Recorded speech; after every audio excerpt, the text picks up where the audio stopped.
Here's how to make a Chris Paul build in NBA 2K22. Make sure your position is point guard, if you're following along here, and the pie chart you're going to want to go with is the pure yellow one down here. For your physical profile, I like to go with the one that's got speed and vert. Max out close shot, driving lap, and driving dunk. Let's go down here, max out the mid-range, 3, and the free throw. And then let's go to here, playmaking, max out pass accuracy and ball handle. Now bump up post control to 50 there, so you get your 30 playmaking. Max out perimeter defense, lateral quickness, and steal. Go defensive rebound and make that 65. That should give you 6 badges there. Now we're going to go to post fade. We're going to max that out to 60 there. Now we're going to take it off until we get to 55. And there we go. We got that sweet spot. We've got 15 there.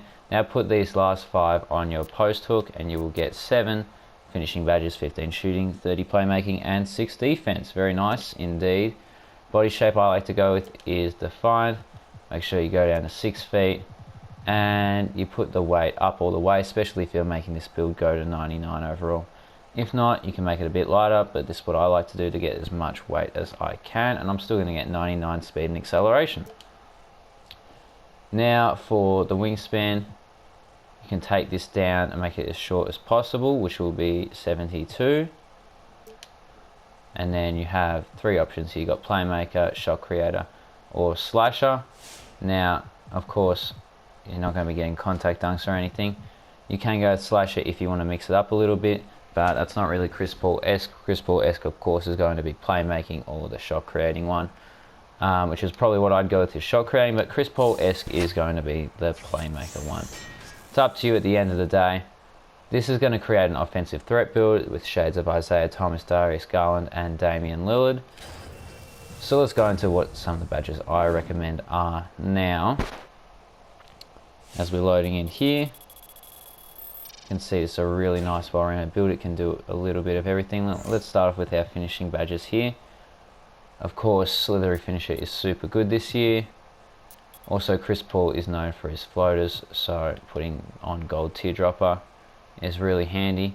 And putting on Giant Slayer is also really useful.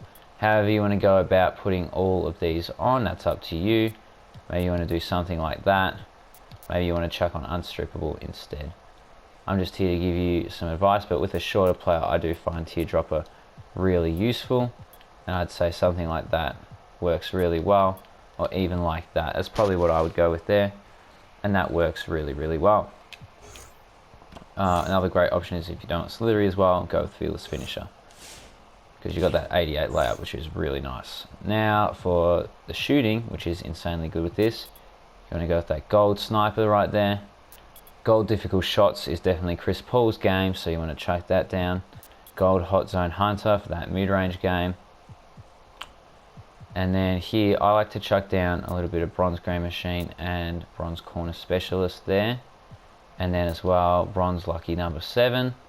And because you are a bit shorter, Mismatch Expert as well. Now, if you don't want to put on these, another great option is like Stop and Pop, Blinders, Catch and Shoot, or Deadeye. It's really up to you. That's what I've made for this build though. That's what I suggest. Now for playmaking badges, I'm going to go Bullet Passer and Dimer over here. Then we're going to go Unpluckable as well.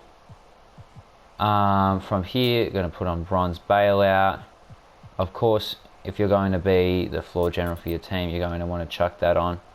If someone else is the floor general though, let them take that off, of course, because it doesn't stack, and put on something else. Pardon me. And then Handles for Days is really good, so it's Quick First Step. Of course, Chris Paul probably would only have these on gold, but hey, when you got all this stuff, you might as well make the most of it.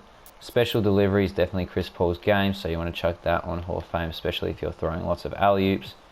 And instead of Quick Chain, my bad, should have Needle Threader on Hall of Fame there. So this is probably what I would run right here. Of course, if you're not using that, then Handles for Days is another great option, just like that. And you've got one more to chuck on whatever you feel like. Maybe you want to put that on bail out a bit more. If you want it, you can take off bail out and put on a silver badge. That's up to you, like glue hands, or you can go bronze like that. Now onto defense. And for defense, I like to go gold clamps and gold intimidator. It matches Chris Paul perfectly. And you don't need chase down because he doesn't have any block. So there is the Chris Paul build, the offensive threat. I'll have you get a look one more time. Here it is one more time, the Chris Paul build. Hope you guys enjoy. If you did, make sure to leave a like and subscribe. And I'll see you all in the next one.